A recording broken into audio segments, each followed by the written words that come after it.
9,5% es el incremento decretado para el salario mínimo en el 2025. Estamos escuchando diferentes voces desde distintas orillas y ahora vamos a escuchar a los empresarios sobre el aumento del salario mínimo. A esta hora nos enlazamos con el señor Rodolfo Correa. Él es el presidente de ACOPI, que es ese gremio de las pequeñas y las medianas empresas. Señor Correa, muy buenos días. Muchas gracias por este contacto con Noticias Caracol. ¿Estaban preparados los pequeños y medianos empresarios para un incremento del 9,5%? Alejandra, buenos días para usted y para toda la audiencia. Valga la pena aclarar que en la práctica el aumento no es del 9,54, sino del 11% vía aumento del auxilio de transporte, que en la práctica aumentó 23%. Significa entonces que los micro, pequeños y medianos empresarios de Colombia, que es el sector que yo represento, van a tener que pagar ahora por cada trabajador 2.417.000 pesos fijos mensuales. Ninguno estaba preparado para un presupuesto de esta magnitud. Señor Correa. Estábamos viendo hace algunos instantes las gráficas y particularmente analizando lo que ocurrió en 2022, que usted bien sabe, pues fue un año en el que también aumentó realmente el salario, pues muy por encima de la inflación, y estábamos viendo que eso no necesariamente impactó el empleo. ¿Cómo analiza usted esa cifra y cómo analiza lo que puede pasar en 2025? Pero aumentó efectivamente la informalidad en Colombia, que ya está superando el 60%.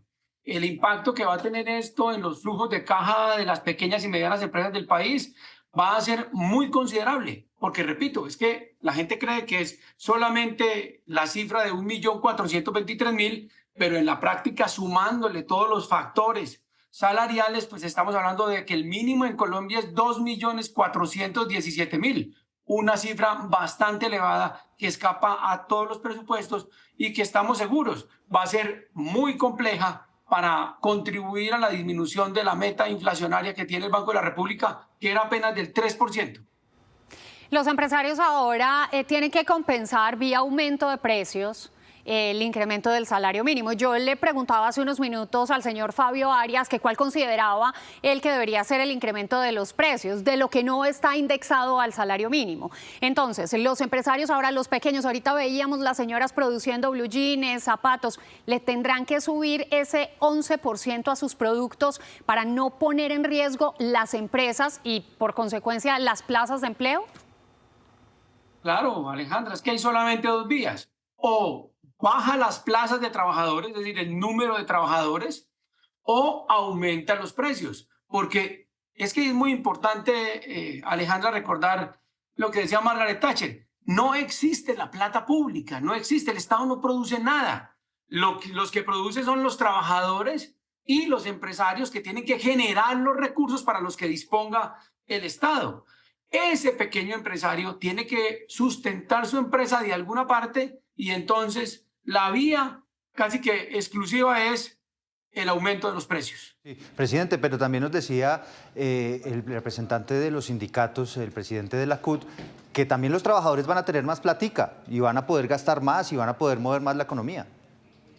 Claro, eso es lo que yo le decía a ellos, que esto es el efecto boomerang. Entonces resulta que lo que ganan los trabajadores por la vía del aumento del salario lo pierden por la vía del aumento de los precios. Es que realmente esto es un fenómeno ilusorio que lo único que hace es aumentar la inflación del país, que no solamente perjudica a los trabajadores, porque es que es importante recordar que en Colombia solamente 3.700.000 personas se ganan el salario mínimo. Pero mire usted, hay cerca de 10 millones que están por debajo del salario mínimo. Esto lo único que hace es dificultar más que esos 10 millones aumenten la posibilidad de generar el salario mínimo.